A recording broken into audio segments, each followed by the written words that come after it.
Aquí los Montes de María no fueron escenarios de violencia, sino que a raíz de esta vaina de que los conflictos armados se dieron en el país. Pero con el nacimiento del paramilitarismo, entonces los paramilitares comenzaron a perseguir a los grupos insurgentes y se vinieron a esconder a los Montes de María. Y entonces nos toman a nosotros como escenario de esa disputa entre contrabandistas, guerrilleros, narcotraficantes y paramilitares. La lucha ha sido por el territorio. Históricamente el campesinado en Colombia ha sido despojado de la tierra.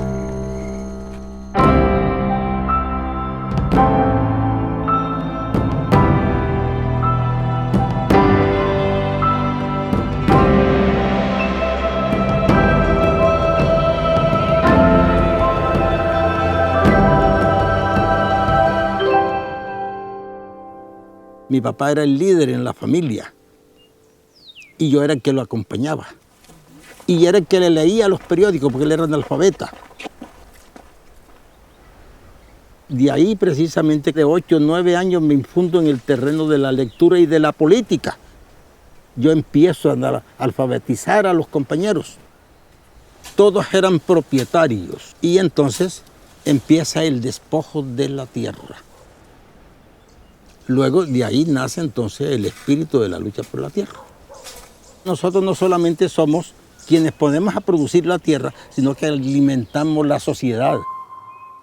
El día que me vincula a la organización campesina, el 19 de octubre de 1969, planteé que mi primera intervención pública la hacía por escrito, porque los escritos me permitían luego reflexionar si lo que hacía concordaba con lo que decía.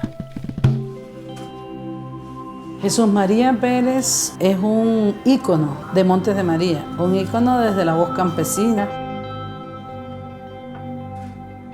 Cuando nos encontramos con Chucho Pérez fue en el año 2004, cuando él todavía soñaba de hacer un libro y cuando soñaba de tener unos archivos que tenía compilados de toda la memoria histórica del movimiento campesino, especialmente de la NUP.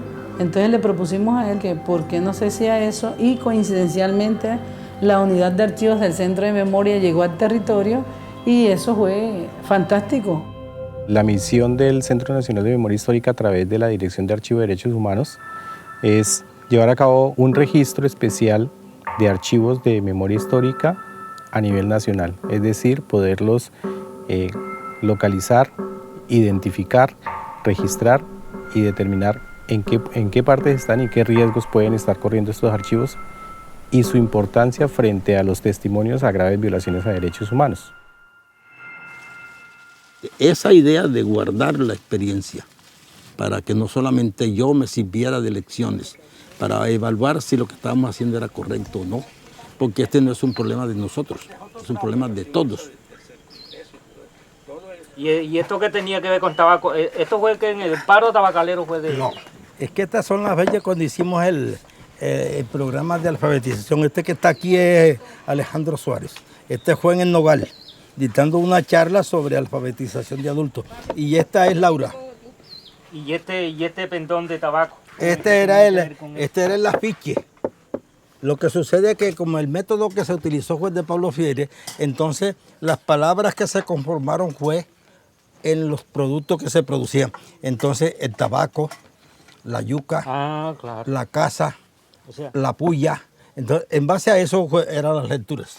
Los elementos de trabajo eran... De trabajo, claro, sí, señor. Claro. Eso. Es que había diferentes formas de guardar los papeles. Se metían en bolsa y se enterraban en el suelo. Se guardaban encrustados en la palma.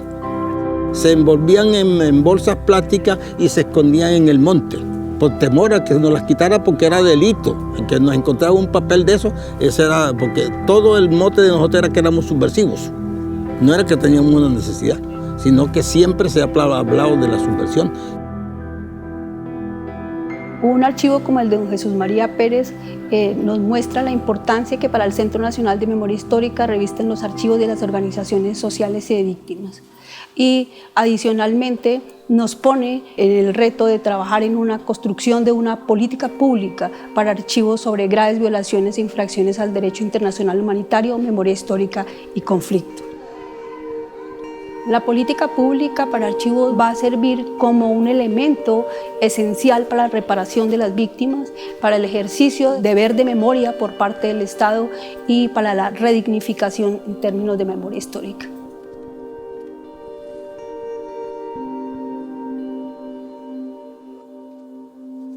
Línea 21 de Montes de María han podido hacer uso de diferentes documentos e información con los que ya cuenta el Centro Nacional de Memoria Histórica.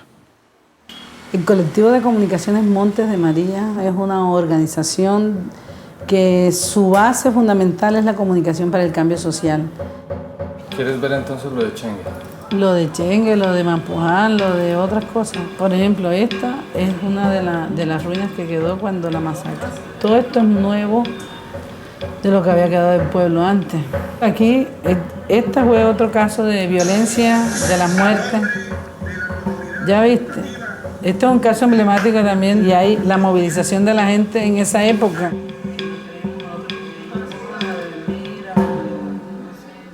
Entramos a dialogar con ellos y ellos nos dan un aporte fantástico, que es también ayudándonos a nosotros a catapultar esta idea hacia lo público.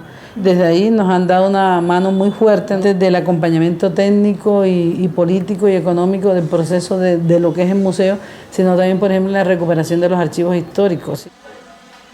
El reto que enfrenta el Centro Nacional de Memoria Histórica es hacer que toda esta información, valiéndonos de un principio de pluralidad, pueda ayudar a tener una integridad en la información y en la documentación que se recopile en relación con el conflicto armado.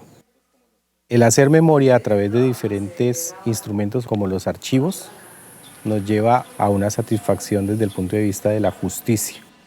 O sea, ustedes tienen su proyecto de investigación y lo hacen con sus entrevistas. En el caso mío, y nos pegamos en el momento en que vayamos a hacer una identificación de archivos para hacer el contacto con las personas que estén interesadas en hacer digitalización y entrega a nosotros. Martínez en la vereda La Curosa, pero ahorita lo vamos a concretar con su hijo. Se van a encontrar con él en un taller. El taller que nos toca en Córdoba. Programemos que de todas formas uno tiene las herramientas, pero no es ya la parte técnica como ustedes la tienen, claro. y que al ir fuéramos enseguida con alguno de ustedes. Al apropiarse la comunidad de estos archivos, hace que pueda contar con fuentes de información que les contribuyan para la generación de nuevas iniciativas de memoria. Los archivos pueden ser ese punto de partida porque podemos conocer a esta Colombia en su diversidad. La memoria es una mediadora para seguir la vida. La memoria es política para la transformación. Este tipo de trabajos le sirva a la gente como una experiencia y los motive a las nuevas generaciones. Por eso el propósito es visibilizar esas experiencias, esos conocimientos a través de esos documentos. Y la juventud que es tan apática, tarde o temprano le va a tener que asumir ese reto. Porque nosotros nos morimos y después que nosotros nos moramos, ¿quién los dirige? Tienen que asumir ellos el reto. Y mejor que lo asuman con responsabilidad, con conocimiento, que a la fuerza. Entonces, para eso sirven los documentos de los archivos, para esas lecciones positivas.